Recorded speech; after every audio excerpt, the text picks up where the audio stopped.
Everyone who buys an electric vehicle believes they are making a smart financial decision. That is the first thing you need to understand. And based on the math that dealers put in front of you at the dealership, they are right. Lower fuel costs, lower maintenance costs, tax credits, clean title. The numbers add up beautifully on a laminated sheet on a showroom floor. The problem is that the laminated sheet only shows you 4 lines. The actual invoice has 20. There is a number that almost no EV owner can tell you. It is not hidden in fine print. It is not buried in a disclosure document. It is hidden in plain sight, scattered across 5 separate categories of cost that no dealer ever adds together in front of you. When you add them together yourself, the total lands somewhere between $20,000 and $25,000 in extra expenses over a 5-year period of ownership, not the cost of the car. The cost above and beyond what you would have paid driving an equivalent gas vehicle, $25,000 that you paid and did not know you were paying. This video is about how that number is constructed, not as a conspiracy, not as an argument against electric vehicles, as arithmetic. Let us start with the cost everyone talks about and nobody actually calculates correctly. Depreciation. The pitch at the dealership is that electric vehicles are the future, and future-facing assets hold value. That is the narrative. Here is the data. IC Cars analyzed over 800,000 5-year-old used vehicles sold between March 2024 and February 2025, and the results are not ambiguous. Electric vehicles lose 58.8% of their value in 5 years. The industry average across all vehicle types is 45.6%. That is a 13-point gap between what you lose owning an EV and what you lose owning an equivalent gas car. On a $50,000 vehicle, that gap is not a rounding error. It is approximately $6,600 in additional wealth destruction that the person who bought a comparable gas car simply did not experience. And that number gets worse the more you spend. The Tesla Model S lost 65.2% of its value in that same study, which represents over $52,000 gone from a single transaction. The Jaguar I-Pace lost 72.2%. Luxury EVs as a category, including vehicles like the Audi e-tron and the Mercedes EQS, routinely show depreciation above 70% over 5 years. If you spent $60,000 or $70,000 on one of those vehicles, the extra depreciation loss, compared to a comparable luxury gas car, does not land at $6,000. It lands at $10,000 or more in a single ownership cycle. Now here is the thing about depreciation that makes it structurally different from every other cost on this list. You do not write a check for it. You do not see it on a bill. It disappears silently, every single month, from the asset you thought you owned. The person who bought a Toyota Camry hybrid the same week you bought your EV kept roughly 59% of their vehicle's value at the 5-year mark. You kept 41%. The math does not care about the environment, or the technology, or your charging habits. The market decided what used EVs are worth, and right now it is deciding they are worth significantly less than the sales pitch suggested. But depreciation is only the first layer. And it is not even the most surprising one. There is a cost that scales with every year you own the car, adds up silently in your monthly budget, and almost no one factors into their ownership comparison at the time of purchase. Insurance. According to 2025 data from Insurify, the national average annual insurance cost for an electric vehicle is $4,058. The national average for a comparable gas-powered vehicle is $2,732. That is a difference of $1,326 per year, every year, automatically, whether you file a claim or not.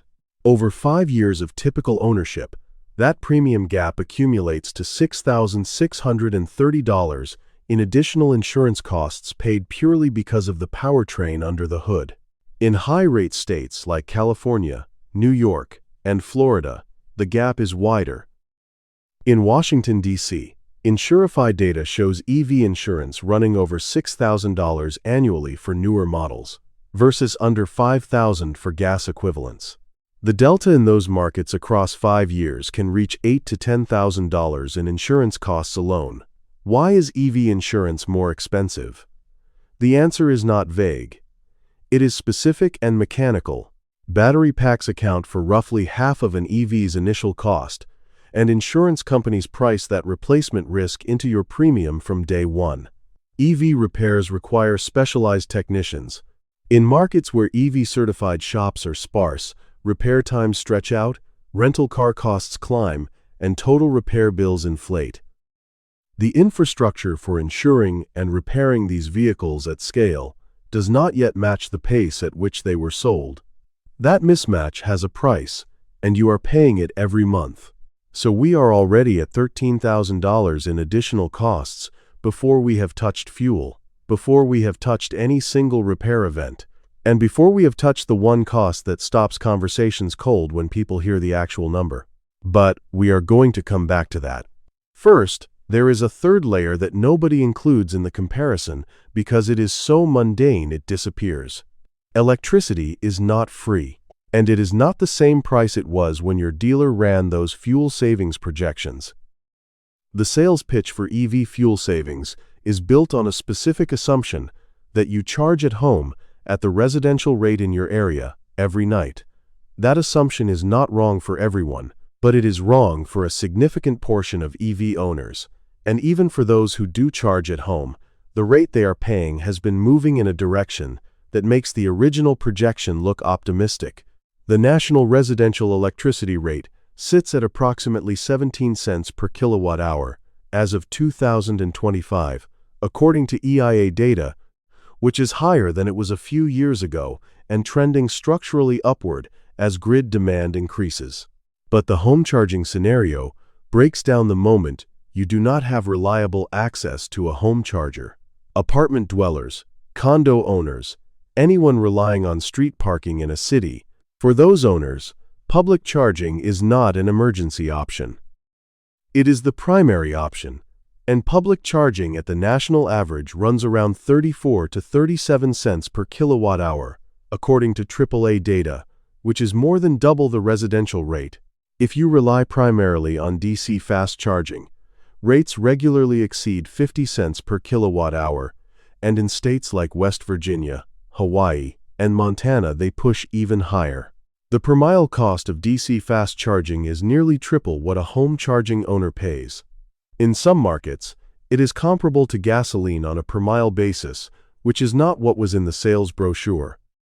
For owners who depend on public charging rather than home charging, the accumulated fuel cost premium over 5 years lands between $1,500 and $3,000 above what was promised in the original ownership cost comparison. It is not catastrophic as a standalone number, but it stacks. Now we reach the fourth layer. This one requires a little engineering, so pay attention because the mechanism matters. When a gas-powered vehicle is involved in a front-end collision, the repair process follows a sequence that body shops have refined over decades. Replace the damaged structural components, recalibrate the sensors, repaint the panels, return the vehicle. When an electric vehicle is involved in the same front-end collision, that sequence has an additional mandatory step that does not exist in the gas car repair pathway. Before any structural work can begin, the high-voltage battery system must be assessed by a certified EV technician, and in many cases physically removed to allow access to the reinforced structural components that surround it. That removal and reinstallation is not a 10-minute procedure. It is a specialized operation requiring specific tools, specific training, and a specific facility. Mitchell, the automotive claims intelligence company whose data feeds the insurance industry's pricing models, measured this premium directly. Their analysis of collision repair data showed that an EV involved in comparable front-end damage costs approximately 30% more to repair than an equivalent ICE vehicle. The Ford F-150 Lightning versus the standard F-150 is the clearest example because the vehicles are architecturally similar except for the powertrain. Same collision, different powertrain, 30% higher repair bill on the electric version. For most owners who drive 5 years and have a clean record, This cost may never materialize. But the probability of at least one collision event over a 5-year ownership period runs around 20% based on insurance industry statistics. If that event occurs, and the repair premium averages $1,500 to $3,000 above what the gas car repair would have cost, the expected value of that risk is real. Insurance companies have already priced it into your annual premium, which is one of the reasons the Insurify numbers look the way they do. You are paying for that collision risk premium every single year, whether you hit anything or not. And then there is the fifth layer. This is the one that stops the conversation. Here is the number that nobody who sells you an EV wants you to calculate before you sign the paperwork: the cost of replacing the battery pack outside of warranty. A Tesla Model 3 long-range battery replacement through Tesla service in 2025 runs approximately $11,000 to $18,000 installed, depending on pack size, labor rates, and whether you use Tesla or an independent EV specialist. A Tesla Model S or Model X, with its larger 100 kilowatt-hour pack, runs between $15,000 and $22,000, according to Recurrent Auto data. Large EV trucks and luxury vehicles push higher still. Ford F-150 Lightning battery packs are frequently quoted in the mid-teens and above before labor. Now, the warranty. Federal law mandates a minimum 8-year, 100,000-mile warranty on EV batteries. Tesla covers 8 years and 100,000 to 150,000 miles depending on model. That warranty means that most owners who buy new and drive average mileage will not face an out-of-pocket battery replacement during the first ownership cycle. And that is genuinely good news. But it is not universally true, and the way the used EV market is structured creates a specific population of owners for whom this risk is not theoretical. If you purchase a used EV with a battery warranty that is 3 or 4 years into its 8-year coverage, you are driving a vehicle whose most expensive single component is covered for the remainder of that term, and nothing else after that. The used EV market is large. There are millions of EVs cycling through second and third ownership in this country. A buyer who picks up a 5-year-old EV today is inside the warranty window if the car has under 100,000 miles on it, but approaching the edge. Battery degradation on modern EVs averages roughly 1.8% per year, according to Geotab research, which means a 5-year-old EV has lost somewhere between 8 and 10% of its original range under average conditions. That is not a replacement trigger on its own, but it is a trajectory, and the warranty clock is running. The financial exposure here is not evenly distributed. Most new EV buyers will never pay for a battery replacement. But for the used EV buyer, with a partially expired warranty, or for the owner who hits unusual mileage early, or for the fleet operator, the risk is real, and the number when it materializes is between $15,000 and $25,000. The expected value of that risk, averaged across the ownership population, is meaningful. It belongs in the total cost of ownership calculation. The fact that it is almost never included in the comparison sheet at the dealership is not an accident. This is the moment to add the layers together, because this is where the number becomes visible. The extra depreciation on a $50,000 EV versus an industry average gas vehicle across 5 years is approximately $6,600. The extra insurance premium is $1,326 per year, which accumulates to $6,630 over 5 years. The electricity cost premium for owners who are not charging exclusively at home adds somewhere between $1,500 and $3,000. The collision repair premium, probability weighted at roughly 20% of owners experiencing an event, contributes an expected value of $1,500 to $3,000. And the battery replacement risk, averaged across the ownership population, including used buyers with partial warranty coverage, adds between $3,000 and $5,000 to the expected cost picture. Add those figures: $6,600 plus $6,600 plus $2,000 plus $1,500 plus $4,000. You land between $19,000 and $22,000 in additional costs for the average owner, buying an average-priced EV in this market. For premium vehicle buyers, for owners in expensive insurance markets like California or New York, for anyone who depends on public fast charging rather than a home garage, for anyone who buys a used EV with a warranty that is halfway expired, the number does not stop at $22,000. It keeps going. The top end of that range sits at $25,000 to $30,000 in additional cost that the sales pitch never assembled in front of you. The central problem is not that electric vehicles are bad products. Many of them are genuinely impressive machines. The problem is structural. The cost comparison that the industry presents to consumers is built around the most favorable possible scenario: new purchase, home charging, clean driving record, full warranty coverage, favorable depreciation. Strip away any one of those assumptions, and the comparison degrades. Strip away two of them, and the economics shift materially. The industry does not present the full scenario comparison, because the full scenario comparison does not produce the same answer as the favorable one. There is a term in finance for costs that are real, but not line-itemed in the proposal: implicit costs. Depreciation is an implicit cost. Insurance premium deltas are implicit costs.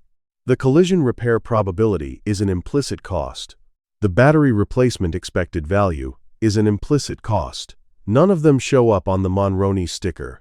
None of them appear on the sales comparison chart.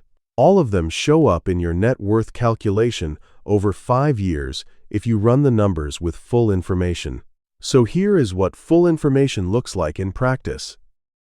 Before you buy an electric vehicle, run the depreciation comparison for that specific model on IC cars or a comparable residual value tool. Not for electric vehicles as a category, for that model specifically. The difference between a Tesla Model 3 and a Jaguar I-Pace is not 6 percentage points. It is the difference between losing 56% of the vehicle's value and losing 72%. Before you sign any insurance policy, call your insurer with the specific VIN and ask for a quote against the gas-powered equivalent you would otherwise have bought. The delta is real, and it varies by model and market. Factor the full quote into your monthly cost comparison, not the EV-friendly estimate. Before you accept any fuel savings projection, ask the salesperson what that projection assumes about your charging behavior, your local electricity rate 5 years from now, and how much of your charging will be at home versus in public. If the answer assumes 100% home charging and today's electricity rate, the projection is incomplete. And if you are buying used, treat the battery warranty like a used car loan. Understand exactly how much coverage is left, at what mileage threshold it expires, and what the replacement cost would be the day after it does. That number is your residual liability, and it belongs in your negotiation.